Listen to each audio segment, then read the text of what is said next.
Welcome to Narrow Ground Entertainment. I'm Steve the Unimpressed, and this is episode 9 of Steve Solo's 7 Days to Die Alpha 19.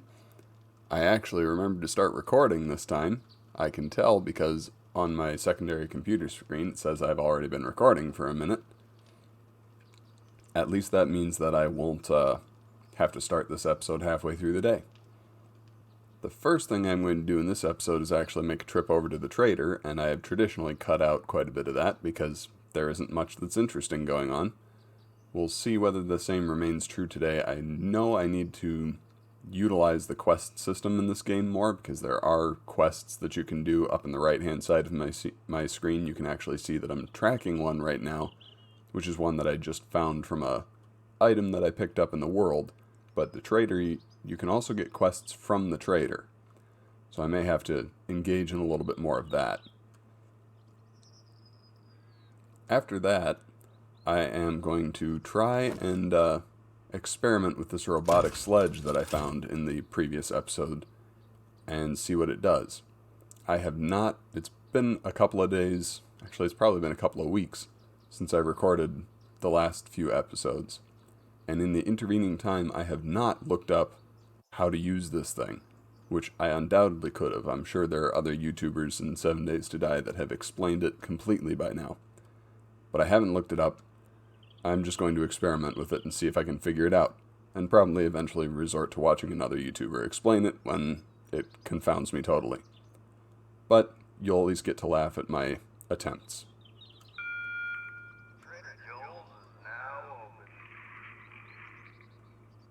And now that the trader has officially declared himself open, let's gather some of the miscellaneous junk that I have to sell and run over there.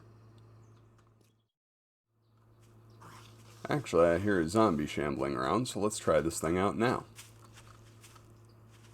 Hi.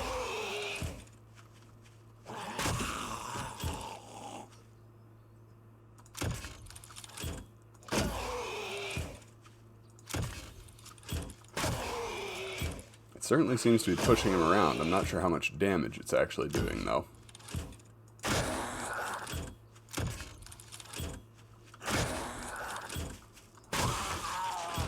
Well, it's doing enough damage. Took his head off.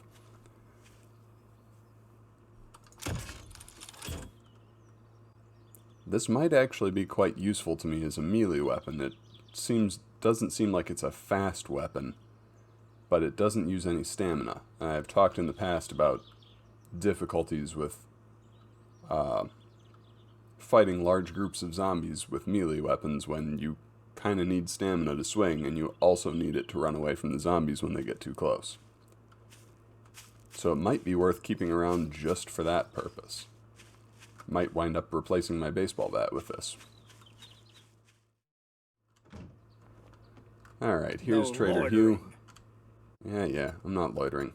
I'm just gonna point this marksman rifle at you while I shop. That's okay, right? Are we done here? Yep. Well, no. Stand by, Trader Hugh. You don't have anywhere to be. One thing that Trader Hugh does have in his stock is a better robotic sledge than either of the ones that I found. I am not going to purchase that from him, partly because I can't afford it, but mostly because until I know what it does, I might as well just experiment with the Quality 2 one that I already have. What I will buy from him, I believe I've commented before in this series that it's nice to have machine gun parts around, and that one of the better ways to get parts for the various weapons that you want to use later on is to buy the low quality, especially Quality 1, versions of those that the traders wind up having in their inventory, and scrapping them for parts, because it will be cheaper per part to buy the lousy machine gun than it will be to buy the one machine gun part that Trader Hugh actually has in stock. I believe the AK-47 scraps to at least 3 machine gun parts, so why pay 285 coins for one machine gun part when I could buy the lousy AK-47 for 380 and get 3? And he actually has 2 lousy AK-47s, so I'm going to buy both of them. which takes care of most of my money. Those damn things are selling like hotcakes. I'm sure. Let me go ahead and just scrap those immediately. And yeah, 3 machine gun parts per AK-47 that I scrap. Oh, and they came loaded. So I got the added benefit of getting extra ammo that I didn't have before. 6 machine gun parts and 60 rounds that I didn't have before for 380 coins. That was a pretty good deal. Alright, now, instead of going into his inventory, I'm going to ask, does he have any jobs? And I'm not real clear on all of how this stuff works. Especially the tier numbers. I think you have to do a certain number of quests for him before the tier numbers increase, and they do get more difficult as they go up. It could just be scaled by level. Fetch is generally you're picking something up and bringing it back to him. Clear zombies, well, is exactly what it sounds like. You're going to clear zombies out of a location. So I'm actually going to click on this clear zombies quest and see what that is. Alright, he wants me to clear out zombies in, I believe that the name that it gives stuff is just the name of the point of interest in the code. So maybe one day they will give these things some non-computer code looking names in here. But for now, they're computer code looking names, and the game isn't really any the worse for that. So let's accept that one. And pull this off. I'll take care of you. And then I'm going to go to the journal. Well, the journal is going to tell me how to use quests a little bit better.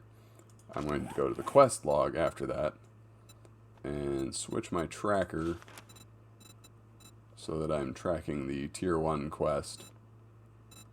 How do I switch my tracker? There we go. Toggle active.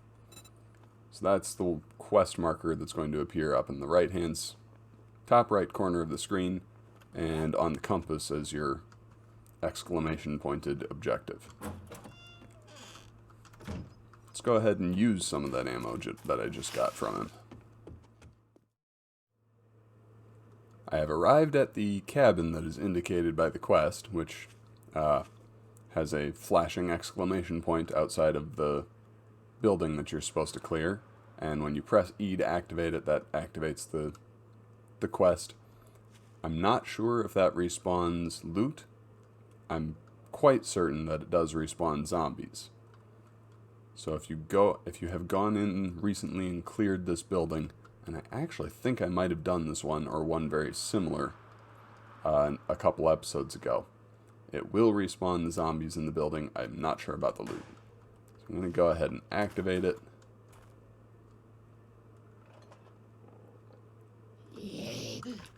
Somebody woke up. Ah. No, missed. One down.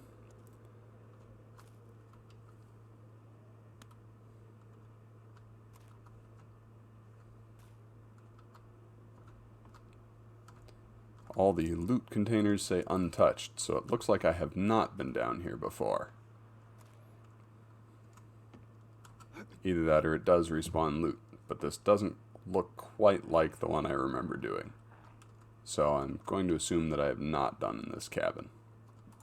Oops. Couple of crawlers.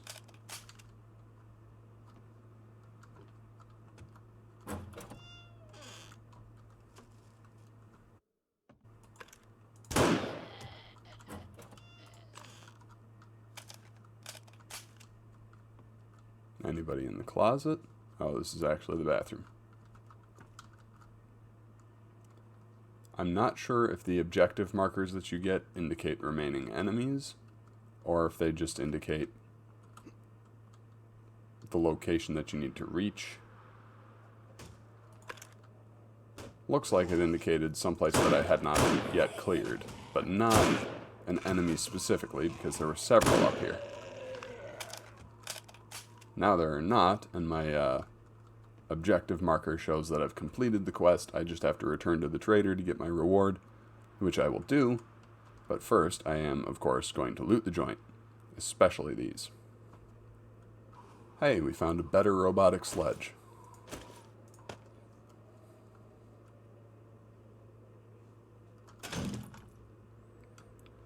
And we'll have to unlock the gun safe. Hey, and I only broke 3 lockpicks getting into that one. Let's see what's inside. Additional robotic sledge, and the rest of the stuff is... Well, I was going to say lackluster, but the ergonomic grip mod is really nice to have.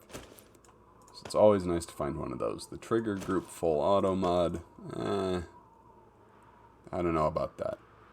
Changes weapons that are semi-automatic into weapons that are automatic. However, all the weapons with magazine sizes that would make you want them to be automatic, at least as far as I'm concerned, are already automatic. Maybe the pistol.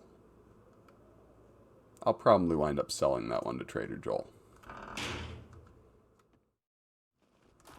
Come here, fella.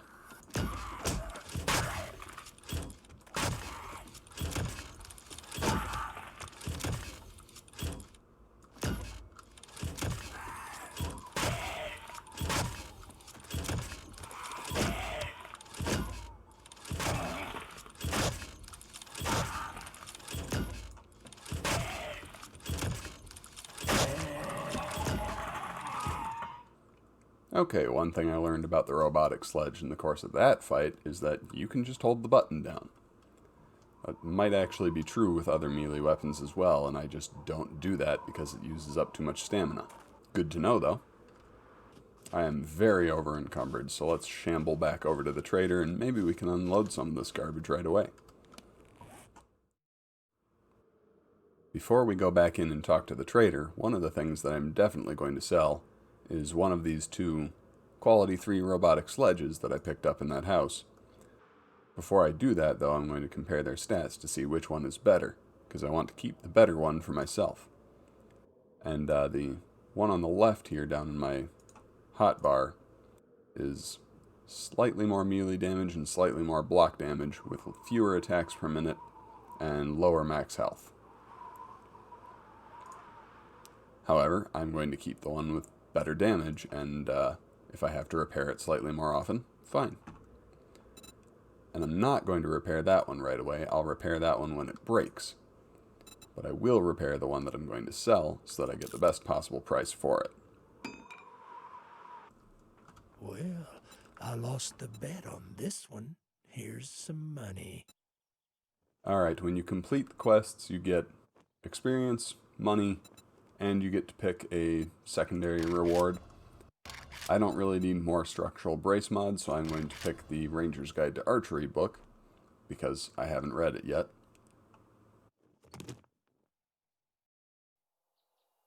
Okay, now I have parked myself in the nitrate mine?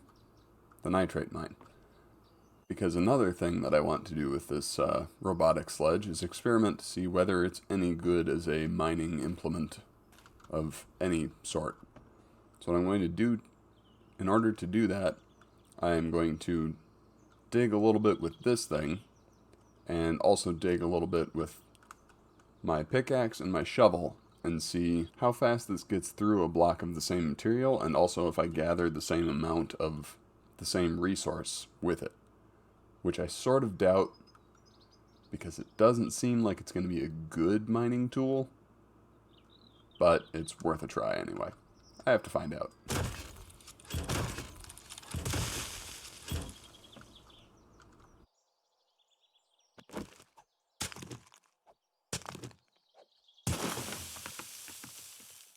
It's definitely not a good mining tool, because what I could see there as I was digging was that I picked up a little bit of clay soil when I was digging with the, digging with the robotic sledge, and I picked up a ton when I was digging the same type of terrain with the shovel. Digging out 1 block of terrain with the iron shovel got me 22 clay balls. Digging the same area with the sledge got me 5, which is very bad. I can hear some zombies out here, so let's deal with that. No, maybe just 1. Still.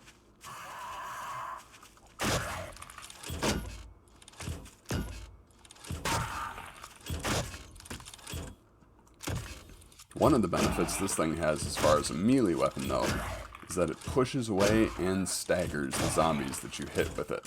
So even though it doesn't do a ton of damage per hit, it's fairly helpful for keeping them away from you while you fight them.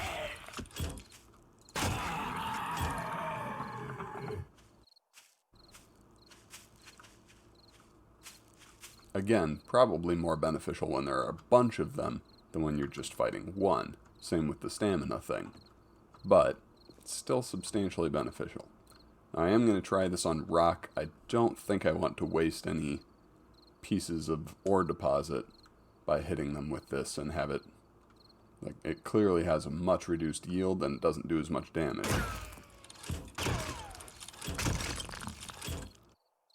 Yeah, so that was about 13 rocks I picked up from that. I think I will get that in 1 or 2 swipes max of the iron pickaxe. Okay, 3. But still, by the time the block is broken with the iron pickaxe, I get 55 small stones from that, and a lot more experience than I got hitting it with the robotic sledge. So I think the verdict there is that this is quite a handy melee weapon, even if it isn't the most powerful melee weapon. But it is a completely inadequate mining tool. Which, I mean, is acceptable. That still puts it squarely within worth keeping around territory. A melee weapon that I don't need stamina to use is pretty helpful. Now, as long as I'm here, I'm going to do some more work on deepening the nitrate mine, and then I will head back to my house because it is getting towards night.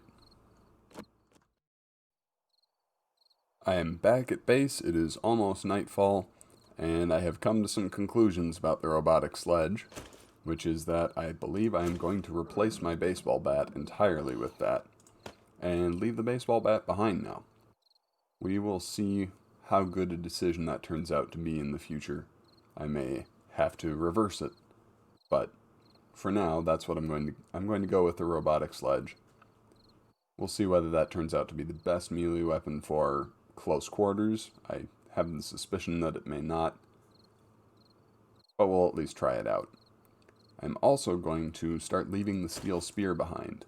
I've been carrying a spear for quite a while in this game, and I actually only just found the steel spear. But the truth is, I don't really use the spear that much as soon as I have firearms. And I have plenty of firearms now. So, probably don't need to be carrying that around with me either. It is almost dark, so I'm going to do a little bit of work on my walls tonight. I'm going to fill in the few spots that I haven't yet filled with flagstones, and start upgrading those. So I'm going to be making a lot of cobblestone rocks tonight. And I'll cut back in if anything interesting happens. Well, it's time to sign off now. I guess today I will do that holding a robotic sledge and looking at the Trader Joel's flag. That seems thematically appropriate for this episode. I hope you all enjoyed this experimentation with the robotic sledgehammer, and I don't know if I would call it a tutorial, but in-game demonstration of how to use the quest system through the traders. Thank you for watching. Give this video a like if you enjoyed it. Subscribe to my channel to see more content from me, and if you'd like to help my channel grow, please share it with your friends. Goodbye and God bless.